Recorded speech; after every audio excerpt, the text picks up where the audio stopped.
Yeah, this is my first time. It's my first time in Australia, and it's awesome.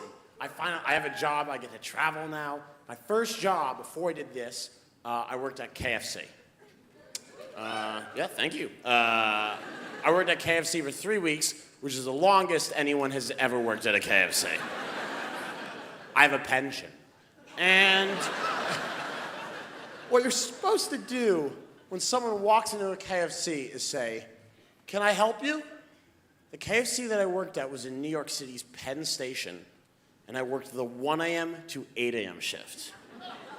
At 1 o'clock in the morning in a fast food restaurant in a train station, "Can I help you?" is not good customer service. It's a promise you can't keep.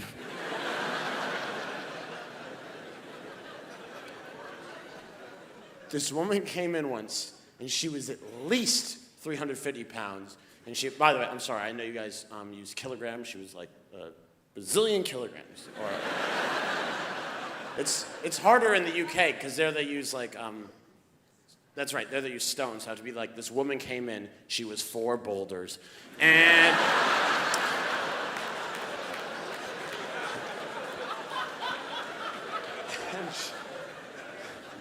she gets to the front, and by the way, I didn't mind people who were unhappy who came into KFC. It's part of the job. I preferred that to people who pretended it was a real restaurant. People who would come in with the same expression, they're like, And they'd say things like, "What's the healthiest thing on the menu?" And I'd be like, "Leaving, that's the healthiest thing."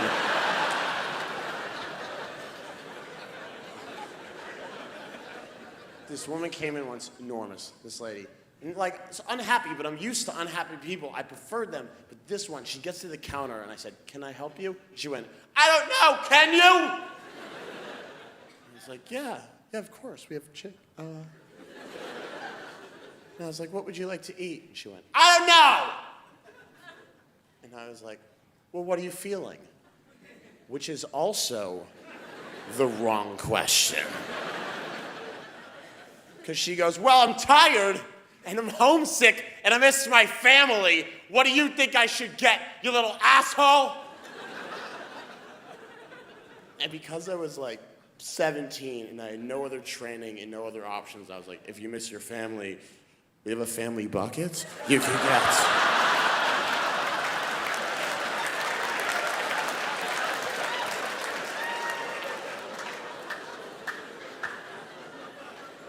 I miss working at KFC a tiny bit. I miss the face-to-face. I cared about my customers. I treat my customers like I treat my ladies. They always come first. Or leave disappointed holding a bag of chicken. And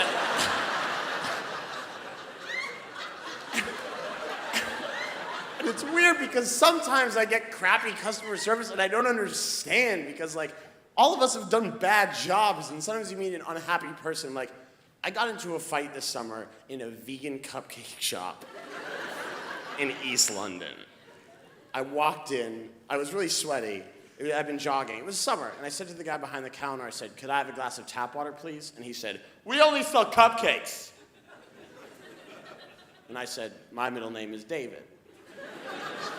And he said, "What?" And I said, "Oh, I'm sorry, I thought we were taking turns saying things that aren't relevant to the things that come before them."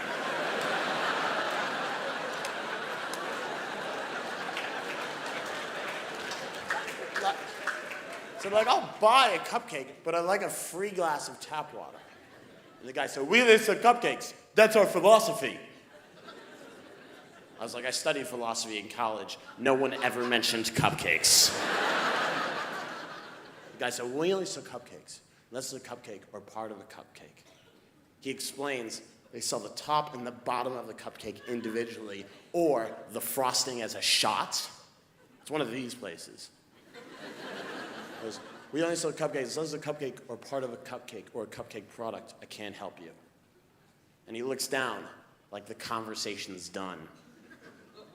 The conversation's not done. I was like, "Excuse me, mate. What goes into a cupcake?" And the guy's like, "What?" I said, "What are the ingredients in a vegan cupcake when you can't use milk?" And the guy said, sugar. And I said, what else? And the guy said, flour. And I said, what else? And the guy looked at me, and after a few seconds, he just went, cupcake.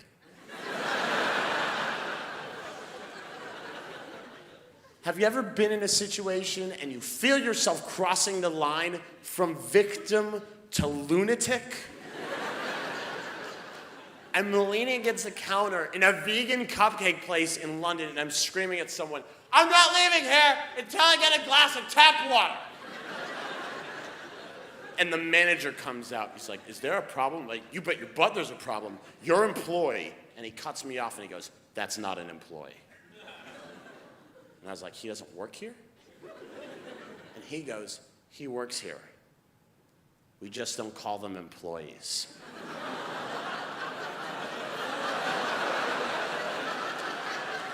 And then I was angry about a whole new thing. And I did that thing where you start talking so low because you cannot believe what the fuck is happening right in front of your face. I was like, what do you call them? Muffin artists or some shit like that? And the guy said, sir, that's a brand ambassador. And we don't have any water, so I suggest you. And I said, you don't have any water? He goes, no. I said, you only sell cupcakes? He said, we only have cupcakes. And I said really calmly, I'll light this whole place on fire and watch you try to put it out with just cupcake. Guys, thank you so much for having me. Enjoy the rest of the festival. I'm Matt Edelman. I just spent a lot of time in England, and I like it there. I like being an American in the UK, as long as I never have to see other Americans. Like, the first time I was there, I was waiting on this train platform in this part of London called Kingston, and these two girls stumbled onto the platform. And do you know how some people dress with no regard for weather? It's like January in London, they dress for like July in Mexico. It's like when they were getting ready that night. Someone was like, ladies, we're going to Kingston. And they were like, Jamaica? And they're coming down this platform, and they are so drunk, and they are so loud, and they are so clearly from New York City. And this British guy next to me, I don't know this guy. I've never met this guy. He looks at them, and then he looks at me, and he just goes, ugh. Americans. And I didn't know what to say to that, so I just went with,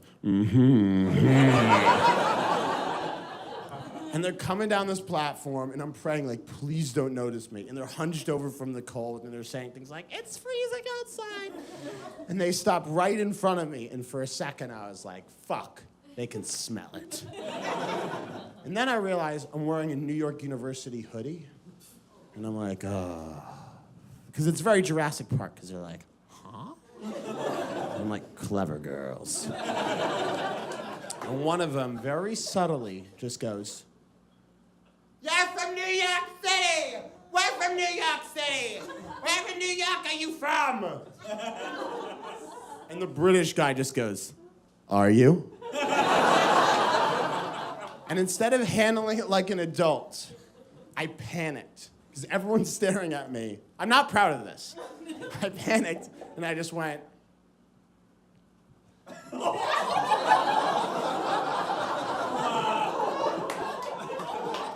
I pretended to be deaf to get out of the conversation.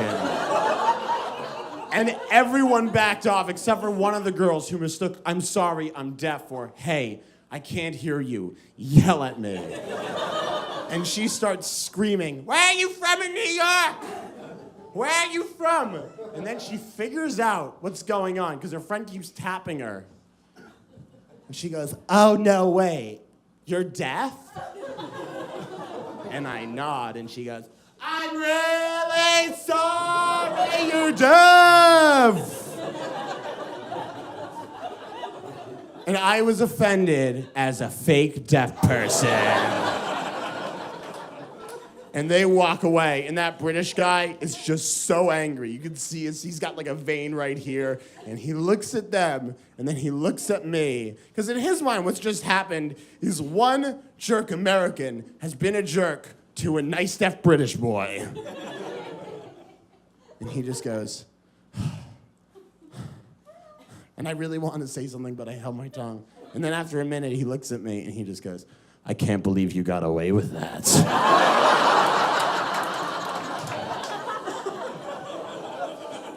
And I said to him, how did you know? And he went, mate, you have your headphones in.